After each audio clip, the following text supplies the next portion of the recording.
Nesse vídeo vamos falar sobre os capítulos 29 a 30 de Jeremias.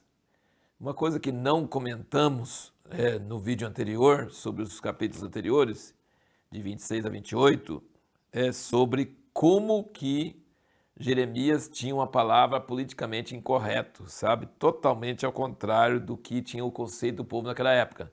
Nós falamos, por exemplo, ele falar que o templo seria destruído, para eles era sacrilégio, isso era blasfêmia. No capítulo 27, versículo 5, olha o que ele fala. Sou eu que com meu grande poder, meu braço estendido, fiz a terra com os homens e os animais que estão sobre a face da terra e a dou a quem me apraz. Até aí tudo bem. Deus criou tudo e ele dá para quem lhe apraz, né? E agora eu entreguei todas essas terras na mão de Nabucodonosor, rei de Babilônia, meu servo. E ainda até os animais do campo lhe dei para que os sirvam. Pense em algum governante hoje, atual, que você acha que faz tanta coisa errada, tanta coisa contra Deus, e Deus chamar ele de meu servo. E um profeta fala assim, eu estou falando com, vamos pegar o presidente da China, né? Meu servo. Já pensou? Só que, porque Nabucodonosor não era flor de cheirar não, tá, gente? Horrível, cara. Horrível. E Deus chama meu servo. Por que Deus chama meu servo? Porque Deus planejou que por uma época, um certo tempo, a Babilônia julgasse as outras nações. Depois Deus iria julgar a Babilônia. Então, por isso que ele chama meu servo. Não é porque a pessoa vai ser salva, né? Tem pessoas que falam, que querem julgar governantes. Deus usa governantes maus. Deus usa governantes que não prestam para nada. Mas ele usa eles e faz eles fazer coisas que ele quer que aconteça. E aí, então, isso é uma mensagem politicamente incorreta. Ele chama de Nabucodonosor de meu servo. Isso já seria o suficiente para nós dizermos, esse cara é um falso profeta. Mas Jeremias era um profeta verdadeiro. E aqui no capítulo 28, versículo 14, ele diz, pois assim diz o Senhor dos Exércitos, Deus de Israel, jugo de ferro pus sobre o pescoço de todas as nações para servirem a Nabucodonosor, rei de Babilônia, e o servirão. Então, havia um grande conflito de ideias no tempo de Jeremias, e Jeremias não podia ficar só falando de coisas futuras. É bem confortável você falar de coisas futuras, de escatologia, essas coisas. Agora, falar de acontecimentos atuais seria quase como você falar assim, que um determinado presidente de um país é Deus que colocou ele lá e todos os outros Deus não quer que ganhem. Então, essa é uma coisa bem polêmica, né? Você falar sobre coisas atuais, as pessoas têm preconceitos, têm coisas muito fortes, os ânimos são muito exaltados, as pessoas não têm uma perspectiva histórica para poder olhar. E Jeremias tinha que ter coragem. Então esse conflito estava em Jerusalém, nos judeus que ficaram lá com Zedequias, o último rei da linhagem de Davi, e estava lá na Babilônia com os cativos que foram levados para lá, que tinha uma comunidade grande lá. E depois nós vamos ver Ezequiel estava ministrando lá. Mas Jeremias mandou carta, ele tinha que participar desse conflito, não só oralmente, arriscando a vida dele, como nós vimos nesses últimos dias, mas ele tinha que mandar uma carta para lá. E o que ele dizia na carta?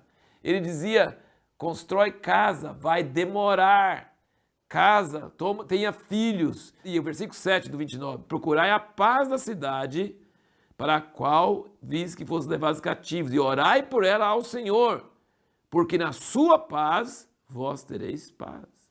Não vos engane os vossos profetas que estão no meio de vós. Vai gastar 70 anos. Não fique pensando que vai sair qualquer hora de lá, não. Os seus profetas falsos estão falando que vocês vão voltar logo. Não vai.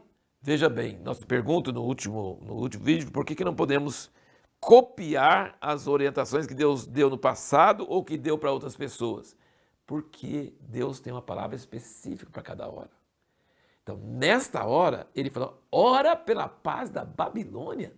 Ele chama Nabucodonosor de meu servo.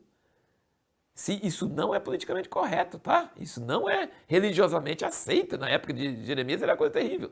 Mas quando chega em Jeremias 50, ele fala, sai da Babilônia. Então, tem uma hora que tem uma palavra para falar, ora pela paz da Babilônia, constrói casa, fica lá. E tem hora que ele fala, sai da Babilônia. E você sabe qual é uma coisa comum entre essas duas ordens contraditórias? É a passagem de anos. Cada palavra tem uma hora certa. Cada pessoa tem uma palavra certa. Cada nação tem uma palavra certa. Nós não podemos copiar a palavra de outra pessoa e nem de outra nação. Nós temos que seguir a palavra do Senhor para nós nesta hora. E a palavra do Senhor para nesta hora pode ser uma coisa e daqui a uns anos pode ser o contrário. E perceba bem, que na época de Jeremias, falar que era para ficar na Babilônia era heresia para eles. Não podia, eles não aceitavam isso. E depois, quando Zorobabel e Esdras e Neemias saem da Babilônia, quem sai? Quase ninguém. A maioria ficou lá. Entendeu? Então, assim, a palavra de Deus não segue o bom senso, não segue a lógica, não segue aquilo que todo mundo segue. Quando era para sair da Babilônia mesmo, ninguém queria sair, porque já estava estabelecido, já estava próspero, e só um restinho saiu com Zorobabel e com Esdras e Neemias. E nesta época, então, eles ficaram escandalizados. E aí, alguém de lá da Babilônia mandou uma carta para o sacerdote lá em Jerusalém, falando assim, faz esse Jeremias calar a boca. E ele está mandando carta para nós, falando para a gente ficar aqui. Cala esse cara, você não tem autoridade? Entendeu? Então houve uma guerra de cartas. E aí Jeremias profetiza por cartas contra 2 profetas falsos que tinha lá na Babilônia, no versículo 21 aqui. Um chamava Acabe e o outro chamava Zedequias. Engraçado, é nome de reis de Israel antigos, né? Zedequias é o rei atual e Acabe era um rei antigo.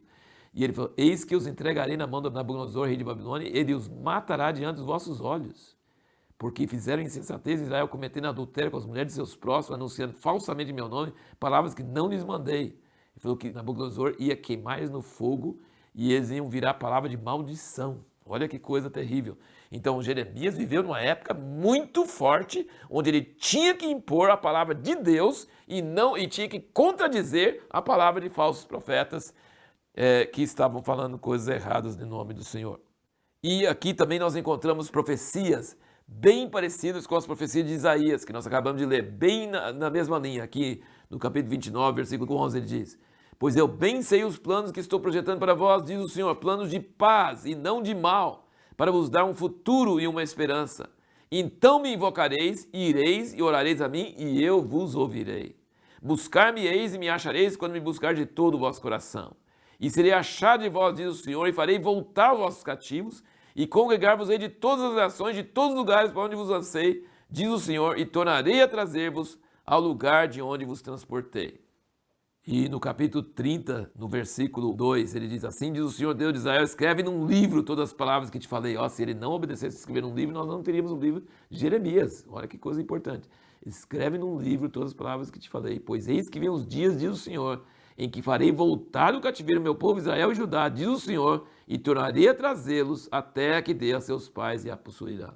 E versículo 10 desse mesmo capítulo 30 diz, não temas, pois tu, servo meu Jacó, diz o Senhor, nem te espantes, ó Israel, pois eis que te livrarei de terras longínquas, e a tua descendência da terra do seu cativeiro, e Jacó voltará, e ficará tranquilo e sossegado, e não haverá quem o atemorize, porque eu sou contigo, diz o Senhor, para te salvar.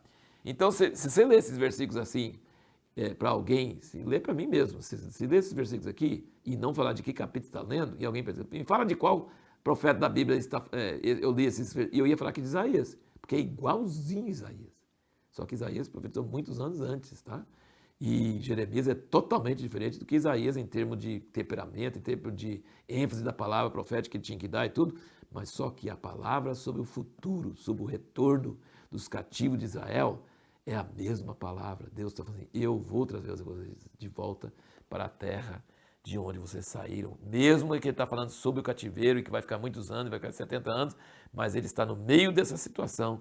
Ele está falando que ele vai restaurar eles. Isso é uma coisa tremenda, maravilhosa. Aqui também no capítulo 30, 12 diz, porque assim diz o Senhor, incurável é a tua fratura e gravíssima a tua ferida.